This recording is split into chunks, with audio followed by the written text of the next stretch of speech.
Hi, this is Shannon Albert from www.prepschool.com, and I have 5 tips to help you snag difficult FastPass reservations.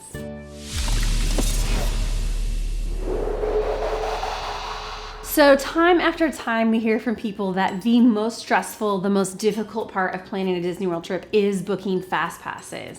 And I think there's a lot of reasons for that. One is you don't know which FastPasses to choose for your group, especially if you've never been before. There's also just navigating the FastPass booking system. And third, it is the potential to not get the FastPasses that you want when you want, which is a very real possibility. And so today I have 5 tips to help you increase your chances of getting the FastPasses that you want. Before we get into the 5 tips, we should talk about what a difficult FastPass even is. I should say that most FastPasses are pretty easy to get. So of all the rides at Disney World, we're really just talking about a handful that are difficult. They do happen to be the most popular and you are likely to want to visit them. But I want you to decrease your anxiety a little bit knowing that most FastPasses aren't too difficult. The ones that are difficult are at Magic Kingdom, you have Seven Dwarfs Mine Train. At Epcot, you have Frozen Ever After. At Hollywood Studios, you have Slinky Dog Dash. You may also encounter issues with alien swirling saucers, although not usually. You may notice I'm not mentioning anything about Galaxy's Edge, and that's because the attractions there will not have FastPasses for a bit. They are built to allow FastPasses, and they have FastPass lines. Right now, they don't offer it, so right now it's mostly Slinky Dog Dash you have to worry about at Hollywood Studios.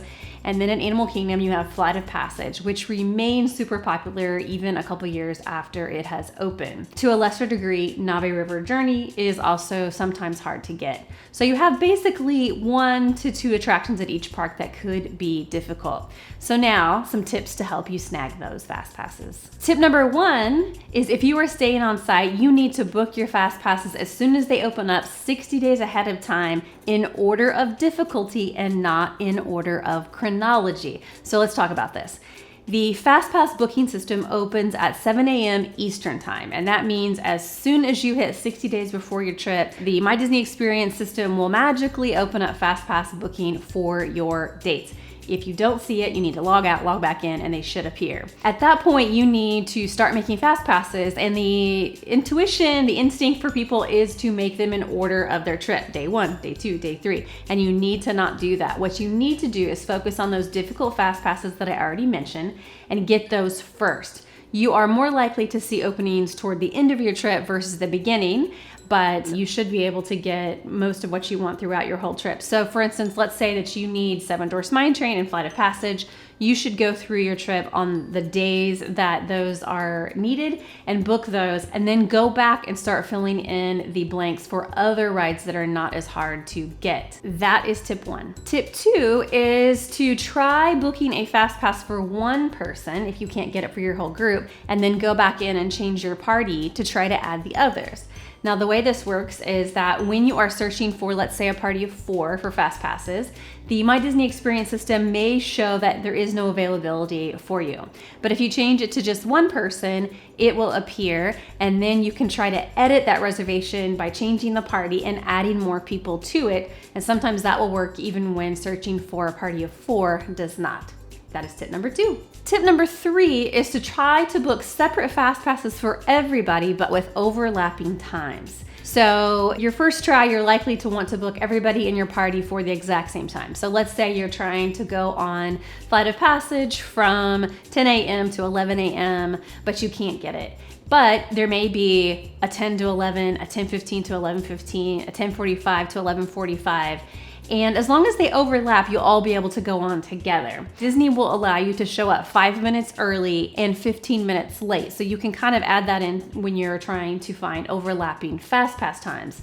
But this often kind of allows you to piece together FastPass bookings if you can't find ones for your whole group at the exact same time. Tip number 4 is to keep checking for FastPass openings. People cancel all the time. So if you get online 60 or 30 days before your trip and you try to book FastPasses and they're not available, don't give up. Keep checking, keep refreshing, keep trying to edit what you have to be what you want it to be. You can do that before your trip and even during your trip because people drop stuff all the time. One thing to keep an eye out for is for Disney to change park hours because you can then snag extra FastPasses. So for instance, let's say that Magic Kingdom is scheduled to open at 9 a.m. on your dates, and then Disney changes it to 8. So that means they are going to open up extra FastPasses between 8 and 9 a.m. We wouldn't normally suggest getting FastPasses during that hour, but you get my drift. The same thing can be true for late hours. So let's say Magic Kingdom is slated to close at 10 and they change it to midnight. That means 2 more hours at the end of the night are going to have all new FastPasses open up that you might be able to take advantage of. And these park hour changes usually do happen a month or 2 ahead of time as Disney gets a better feel for how busy it's going to be. So even if you don't get your FastPasses 2 months ahead of time, you may be able to snag them when the park hours change.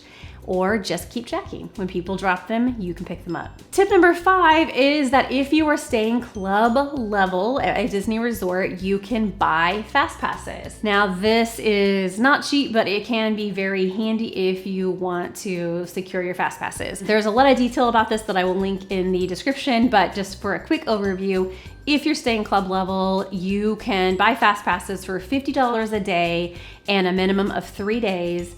It gives you 3 FastPasses that you can book 90 days ahead of time, not 60, 90 days ahead of time. And then you also will get your 3 free FastPasses with your park ticket. So that's up to 6 FastPasses in a day. You can't repeat attractions with the FastPass. So you couldn't say, for instance, I'd like to buy 2 Flight of Passage FastPasses, but you can guarantee that you're gonna get it 90 days ahead of time.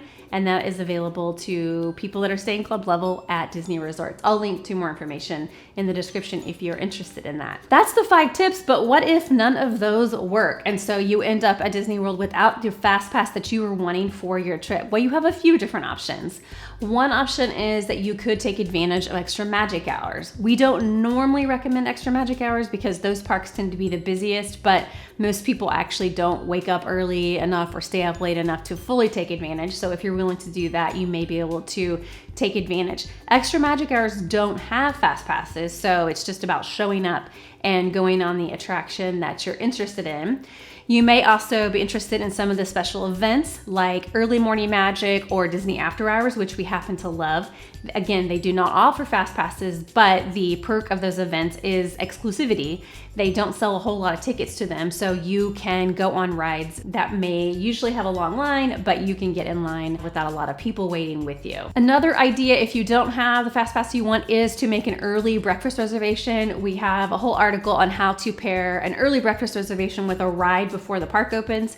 For example, if you have a breakfast reservation at Garden Grill for 8:05 a.m. at Epcot and you finish by, let's say, 8:40, 8:45, which is totally doable because the service is usually really fast, then you can often go and ride Soarin' before the park is even open. So for instance, Be Our Guest Restaurant, you can ride Seven Dwarfs Mine Train. So that's one way to go on some of those popular rides with breakfast before the park opens, and you don't need a FastPass to do that. And one last idea, if you don't have a FastPass, is to remember that there are single rider options available for a few attractions at Disney World, and they all happen to have double letters. So TT, Test Track, RR, Rock and Roller Coaster, and EE is Expedition Everest. And you can get in the single rider line, which allows you to bypass the standby line, which has the longest waits. You will not need a FastPass. You can just hop right in the single rider line. You do, of course, have to be willing to ride by yourself and be separated from your party, but it will save you a lot of time. So I do have links to a few different things in the description to help you have more information on each of the things that I have discussed, but hopefully that has been helpful. Thanks for watching.